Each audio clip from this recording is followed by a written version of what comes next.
Hello, Eurovision friends. Thank you so much for coming to my channel, Eurovision Histories. For this, my reaction and analysis of the Australian entry for Eurovision 2025, which is Milkshake Man. That's really the title of the song by Go Joe. I was looking forward very much to the Australian entry because the songs that have been revealed thus far, some of them are not as good as I wanted them to be. And I thought that Australia might actually have a great song this year. In this video, I will tell you what I think of this song. I will give points from 1 to 5, look at different aspects of the song and performance, and then we'll also have an overall point total. I will also try to predict how Australia will do at Eurovision with this song, whether it can qualify or not. And we'll also have a quick look at your votes and comments from the community tab of my channel. If you want to participate in that, you gotta subscribe. Now, I really want to stress that this first part is my own personal subjective opinion, and I have to be honest because otherwise you would start noticing that I just like all of the songs and then it's not interesting anymore to do these kinds of videos. So again, subjective opinion. Let's start with the lyrics of this song. I'm sorry, but I'm so tired of these kinds of lyrics. They try to be fun and tongue in cheek, but they really don't work for me. I don't find them fun or interesting or tongue in cheek at all. I find them quite childish and just not something that I want to see anymore. I like deeper lyrics. I just reacted to the Italian entry this year, which has so many layers of meaning and is so interesting. And then having this as a comparison is just not good for this entry, to be honest. I don't like the spoken word parts. I don't like the French parts. It's just childish and a bit, yeah, not great for me. Sorry about that, but I gave 1 point to the lyrics. Not all songs have to have deep, meaningful lyrics, but at least have some kind of an idea what you want to tell us with your song. Now, for the voice, let's get to something a little bit more positive. I do think that he has an interesting voice. The very deep parts I find really cool, his vocal tone. The spoken parts, where he speaks quite deeply as well, are really interesting, and I like that he shows some vocal range as well. It will be quite hard to replicate this live. Obviously, we've only seen a music video here and don't know how well he can sing this live, but I do like his vocal tone, his voice, and that he shows vocal range, so I gave 4 points for the voice. Now, for the performance, obviously, I haven't seen him perform live. This is just a video, but it feels almost a bit like a live performance. We'll get to that in a minute. He seems like a very charismatic and good performer. I think he will be able to sell this well on the Eurovision stage. Objectively and also subjectively, I think I will like him as a performer. I think he has the charisma to sell a song like this, even a song like this. And so I gave 4 points to him as an artist and a performer as well. Now, the video, I had heard the song before, and someone said this might be the Australian entry, and I was like, I hope it isn't.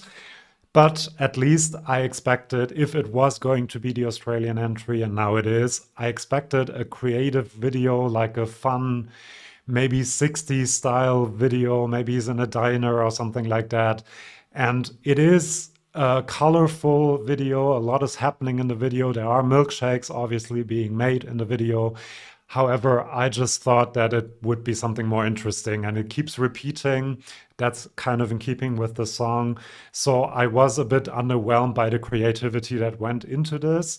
I'm not sure how they will stage this song. I'm sure they will come up with an okay staging, but Australia in the past has not been that great at staging their entries either.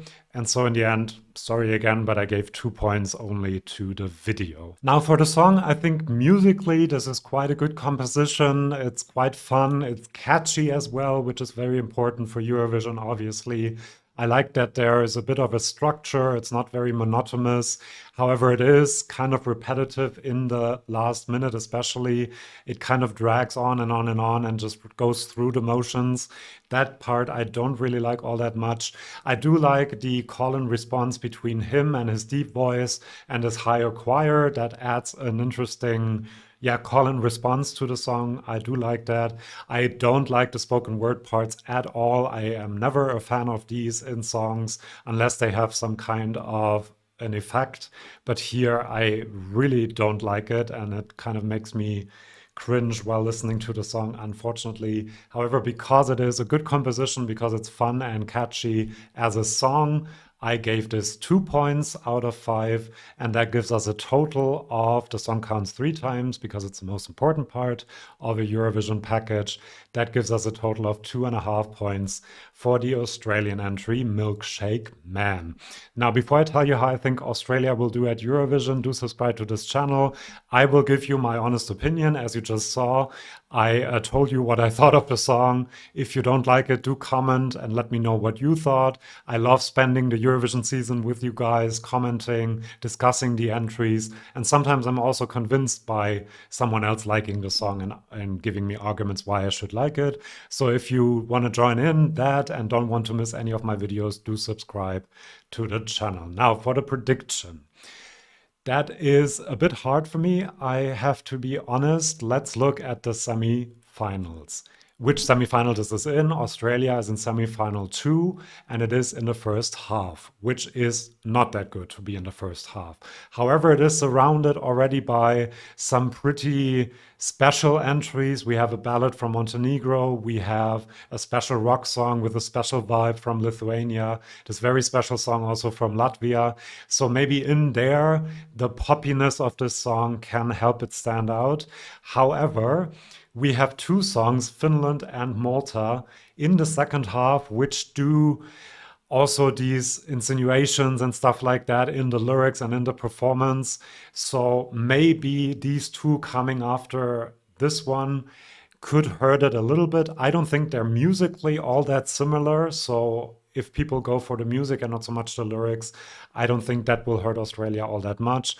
Ireland is in this semi-final, as is the United Kingdom, and Finland, I think, might go for a song like this. So they do have a bit of support in the semi-final. However, Australia usually doesn't have huge televote support. However, in the past, they still managed to qualify 75% out of the last 8 times that they entered. Last year, obviously, they didn't manage to qualify. So this year might be their 2-year non-qualification streak, or they can break that streak. So can Australia qualify? I think having Finland and Malta in the same semi-final will hurt them. I do think that we have a lot of televote-friendly songs in that semi-final already, and maybe televoters will gravitate towards one of them, and then some others will gravitate toward a rock song or a ballad, and so some of the televote songs might lose out a little bit. However, I do believe that this will qualify with a good staging. If he manages to sing the way it sounds in the music video, I think this will be a qualifier. And then in the final, the prediction is kind of based on him singing this amazingly well and also them coming up with a good staging, which the video didn't really give me a good indication of that, to be honest. So maybe I should have predicted a bit lower for this. However, my prediction would be 10th through 15th with the televote, even though Australia in the past has kind of struggled with the televote. So maybe I'd go a bit closer to 15th place. And then for the juries, if he sings this well, this is a fun, catchy, well-produced pop song. Again, I would go closer to 14th, 15th place than 10th place. But overall, I would predict that it's somewhere in that range. I don't think this is a top 10. I don't think this is a bottom 5 either. But we shall see. For me personally, it would be a bottom 5, but I'm trying to be objective here. Now, before I let you go, let's look at some of your votes and comments from the community tab of my channel. 16% of you gave this 5 stars. That's quite a lot. 22% of you gave it 4. 40% gave it 3 stars, and then 22% gave it 1 or 2 stars. So kind of a mixed bag here, but 16% liking this a lot is a good sign for Australia, I would say. Then here are some of your comments. The Gaming Misfit says, I didn't expect this from Australia, but of all the joke and fun entries, I think I love this one the most musically. I kind of agree with that. I really love the bass line and the production is very high quality. I'm not sure of the milk and the lyrics though. And Lyan Luk says, surprisingly, I kind of love it. You can tell there was actual effort put into this, which is more than I can say for a certain Estonian, okay? And it's really memorable. It's already stuck in my head, which is more than I can say for a certain Española, okay? Bit of side eye there, but I agree that it is a very catchy song and that they did put a lot of effort into the composition, as I've said as well. Costas, however, says this is so ridiculously bad that it even makes Estonia seem like a masterpiece. I've seen a lot of comparisons of this to Estonia. Obviously, milkshakes and espresso macchiato maybe have something to do with each other, but otherwise, these two entries don't have all that much to do with each other, according to me at least. Han says it's fine, staging will be important. Completely agree with that. If this has a bad staging, it will completely fail to convince anyone, I think. If it has great staging, maybe it might even convince me. And then Santos says, I thought I was gonna hate it, but actually really like it. LMAO. It's my fourth place right now, and I'm really interested in what they are gonna do for the staging. All of us are, I think. Thank you for watching this video, for your comments and your votes. Do subscribe to the channel, and then I'll see you for my next video. And also let me know in the comments what you think of the song and how Australia will do at Eurovision. See you for my next video. See you then, and bye-bye.